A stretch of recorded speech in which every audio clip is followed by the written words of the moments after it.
This channel does not promote or promotion any illegal activities. All content provided by this channel is meant only for educational purpose only.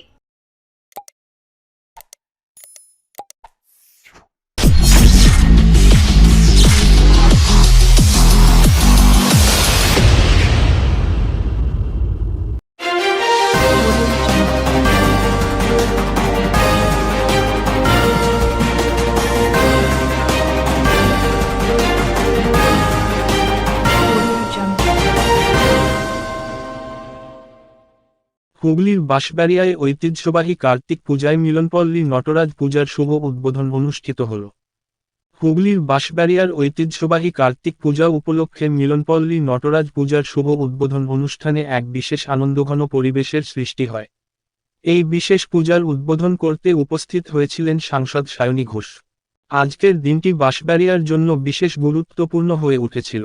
Milanpalli Nataraj পূজাকে কেন্দ্র করে এলাকার মানুষের মধ্যে চাঁদের হাট বসে।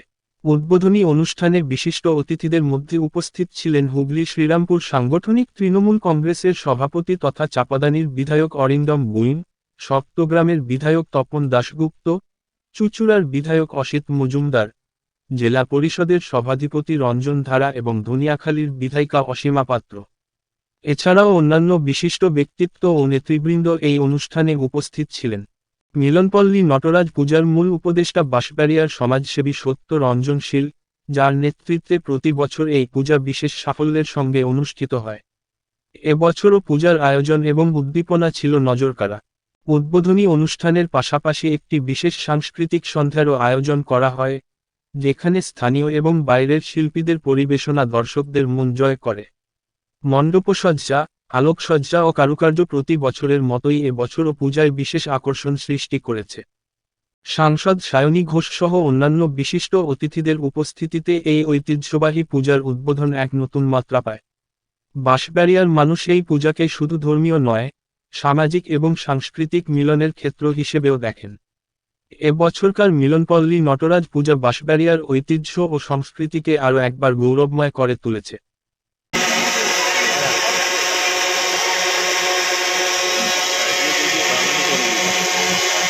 আমার ইন্টারন্যাশনাল গেস্ট মায়েরা, আপনারা একটু জোরে করতালি দিয়ে তাকে সম্বর্ধনা জানান ভারতের তরফ থেকে। বাঁশবাড়িয়া তো বটেই, ভারতের তরফ থেকে, কেন উনি ইউএসএর অধিবাসী, আমেরিকার। আমি এবার মিস নায়রাকে কিছু বলার জন্য অনুরোধ করব।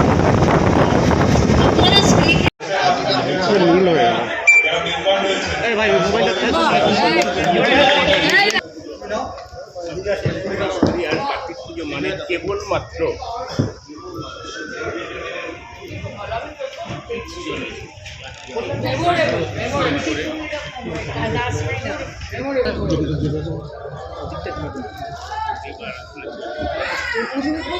এক্সপিরিয়েন্স হবে দিয়ে দাও।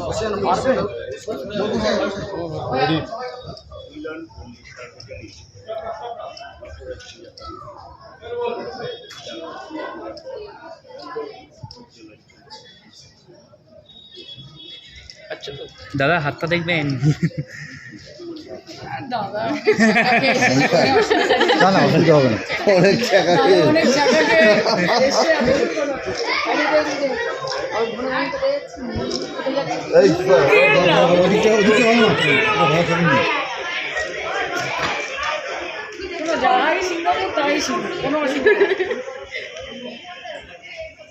দিদি ঠাকুর কিরকম হয়েছে? একসাথে নেবেন না, ফ্রেম নিয়ে নি।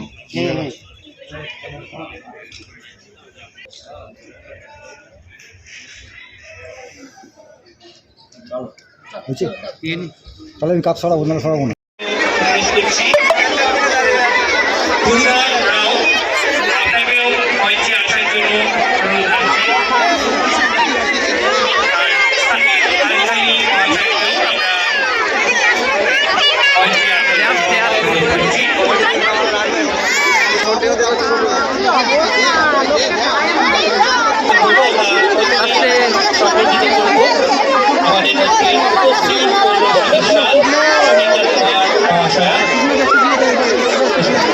আমাদের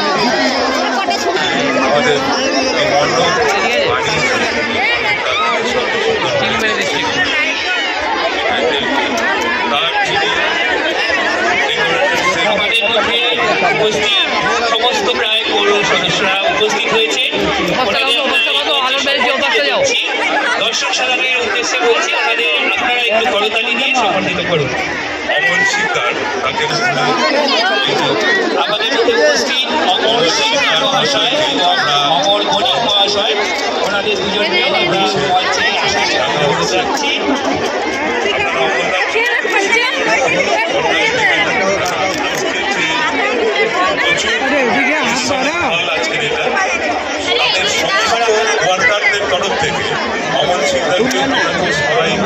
আমার বলা সবাইকে আমি আসতে বলছি, সবাই এসে পুজো দেখুক। এমনকি আমি চেষ্টা করি পুজোর যেদিন 18 তারিখ আমি চেষ্টা করব সবাইকে ক্ষীরের মাধ্যমে, যেটা আমরা বাঙালিতে পায়েস বলি, পায়েসের মাধ্যমে সবাইকে আজকে হাতে হাতে প্রসাদ দেব।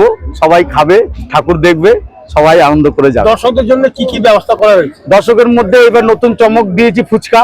এই ফুচকাটা আজকে সবাই খাচ্ছে, সবাই আনন্দ পাচ্ছে। আপনারা একদম খবর নেবেন, আপনারা যাওয়ার সময় খেয়ে যাবেন, তাহলে আমি আরো আনন্দ পাবো। এই কার্তিক পুজো সমস্ত দেশবাসী কি বার্তা দেবেন? সব দেশে একটা শান্তির বার্তা দেবো, যে এই পুজো দিয়েই মানুষের যাতে হাসতে হাসতে দিনটা কাটে, হাসি হাসি করেই সমস্ত কিছু জিনিসপত্র ওরা তৈরি করতে পারে। এটাই হলো আমার বার্তা দেওয়া। পুজো করে এবার আমি রাস্তায় আমি সকালবেলা করেছি, বিকেলবেলা 6টার থেকে ওপেন করলাম, আসতে দেরি হয়ে গেছে জাস্ট নাও আমি এলাম। আমাদের বাংলাদেশের আর্টিস্ট এসছে এখানে, এছাড়া আমাদের দলীয় কর্তারা সব এসেছিল, আশীর্বাদ থেকে শুরু করে সবাই এসেছিল, সাইনি ঘোষতে দেরি হয়ে গেছে। সোনা অ্যাকচুয়ালি সারা বছর মানুষকে সেবা করে, মানুষের দুঃখের দিনে থাকে। অরিজিতা যখন চেয়ারম্যান ছিল প্রচুর কাজ করেছে, আর আমি প্রতিবাদের জন্য এবার একটা প্যান্ডেল হয়, এবার জোড়া প্যান্ডেল হয়েছে। আরেকটা প্যান্ডেল দেখলাম সারিয়েলাম, কার পুজোতে বুঝে এটাও সোনার, মানে বাঁশবেড়িয়াতে ওর নামটা, অরিজিতার নামটা ছড়িয়ে আছে। আর এখানে মানুষ খুব উৎসাহ সহকারে পুজো দেখে, আনন্দ পায়। আর এবার আমাকে একটা কথা বললো পুজোর আগে, যে তপনদা আর্টিস্ট এনে খরচা করবো না, আমি সবাইকে ফুচকা খাওয়াবো, কয়েক লক্ষ টাকা খাওয়া ভালো, এই ফুচকা খাওয়া শুরু হবে। আমি বাবার কাছে, শিবশম্ভু নটরাজের কাছে, মা দুর্গা জগদ্ধাত্রীর কাছে প্রার্থনা করি সোনা আরও বড় হোক, মানুষের সেবা করুক, অরিজিতার সঙ্গে ওকে হেল্প করুক। ধন্যবাদ। Let me feel the vibe. I just need some time to explore the things that I can explain. I think it's better for me to see the things and explain, because it's a different religion and different culture for me. So I sit with my people, and I sit with my sister, cousins, colleague, and my brother, and I'm gonna ask like about this, like what it really is. Because Kartik festival, this festival is like the most happening festival in Kolkata. So I'm just waiting to see how it's gonna happen. Yes. This type of festivals organized in America and European countries also. What do you say about that? But I never attended it. Never gone to the place. Especially I came here for this festival, so let me experience. Yeah. What do you say about the Indian people say about this puja? Regarding the festival. It's great, and like I think the culture and the tradition, it needs to go more ahead. We shouldn't stop it. So every festivals and the functions, it should just go ahead, you know. Every time what is the celebration we are doing, let's continue that. Let us see this. Regarding this, there are some cultural programs also organized by this club. What do you say about this club? Or the organization? Keep doing it. Okay. Yeah, keep doing it so that we can see it and we can explore it. Yeah.